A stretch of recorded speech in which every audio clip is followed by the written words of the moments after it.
Eh bien salut tout le monde, j'espère que vous allez bien. On se retrouve aujourd'hui pour une nouvelle vidéo. Comme vous l'avez vu au titre, je vais vous présenter un outil très utile de Google Traduction qui est encore un petit peu en phase de préparation, dans le sens où oui ça marche mais ce n'est pas parfait, vous allez voir ça. Alors aujourd'hui je me retrouve avec cette liste de 8 langues. Vous pouvez voir de l'anglais, de l'espagnol, de l'allemand, de l'hindi, donc en Inde, du japonais, de l'arabe, du chinois et du cyrillique, en Russie par exemple. Ces 8 traductions du français, je les ai faites via Google Traduction et les 8 phrases sont censées dire « La lune est loin de chez moi ». Je n'ai rien modifié, j'ai pris comme elles étaient. Ce que je vais vous montrer aujourd'hui, c'est la particularité de la nouvelle mise à jour de Google Traduction qui date un petit peu mais qui s'est beaucoup peaufinée, qui permet de traduire instantanément. Alors c'est très simple, comment est-ce que vous allez devoir faire pour que ça fonctionne ? Tout d'abord, vous allez devoir vous rendre dans Google Traduction, donc je vous mettrai les liens dans la description pour télécharger l'application. Une fois que vous avez fait ça, première chose à faire, vous pouvez vous en passer, mais c'est quand même un bon conseil, c'est de cliquer sur une des deux listes, vous voyez qui est en haut, là il y en a une ici et l'autre ici. Vous cliquez sur une des deux et vous avez toutes les langues disponibles.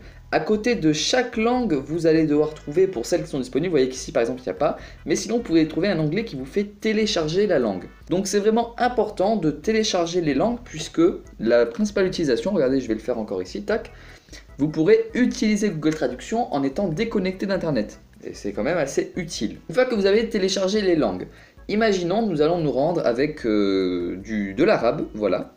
Et vous allez cliquer maintenant sur appareil photo, c'est une option qui est en bas à gauche. Vous cliquez ici, vous arrivez sur l'appareil photo du coup. En étant ici, ça lag un petit peu, c'est normal puisque c'est quelque chose qui demande beaucoup de ressources à votre téléphone. Vous allez maintenant aligner le texte que vous voulez traduire dans la fenêtre qui est prévue à cet effet. Vous cliquez sur le bouton d'appareil photo, l'image est scannée. Là nous pouvons voir que l'intelligence artificielle a repéré toute une sorte de mots, mais nous dans le cas présent ce qui nous intéresse c'est l'arabe. Donc avec votre doigt vous allez venir colorier toute la zone que vous voulez traduire, comme ceci, et vous allez attendre, et la traduction est instantanée, la lune est loin de chez nous. Donc c'est quand même assez direct. On va faire avec une autre langue parce qu'on veut pas qu'il y ait de jaloux, et je regarde ce que j'ai sous les yeux. Allez on va prendre un petit peu d'espagnol quand même. Espagnol qui est juste ici, toujours l'appareil photo. On peut voir qu'il a repéré entre autres la luna está lejos de casa.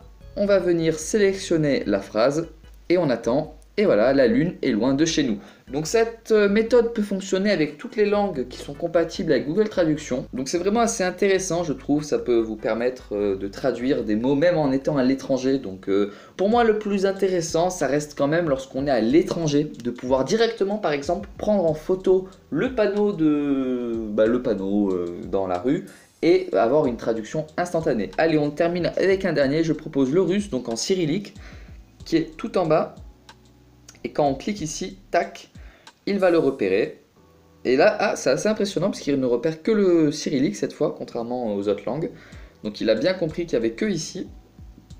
Et voilà, cette fois la traduction est « La lune est loin de nous ». Bon, c'est un peu différent de « La lune est loin de chez nous », mais on comprend toujours bien le sens. Allez, on termine avec une petite dernière, le japonais, pour faire plaisir à nos amis nippons. Donc le japonais qui est juste ici, tac, on prend en photo, juste en bas il y avait le chinois.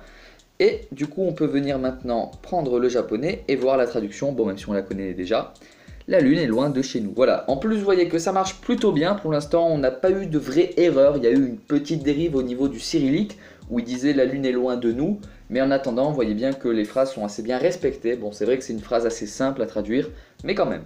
Et je vous mets la liste en photo pour que vous puissiez l'utiliser en test une fois que vous avez téléchargé l'application. Donc ça vous permet de voir si ça marche assez bien sur votre téléphone, puisque ça dépendra aussi de la caméra de votre téléphone et de la puissance générale, puisque comme vous avez vu, même moi qui ai un téléphone puissant, ça lag un petit peu puisque c'est quand même très énergivore comme programme. Donc je vous mets vraiment la liste là devant vos yeux pour que vous puissiez tester en même temps. Et voilà, c'est tout pour cette vidéo, j'espère qu'elle vous aura plu. N'hésitez pas à laisser un petit pouce bleu si c'est le cas, à partager la vidéo à vos amis si vous trouvez que c'est intéressant d'un point de vue technologique. Et sur ce, on se dit bye bye.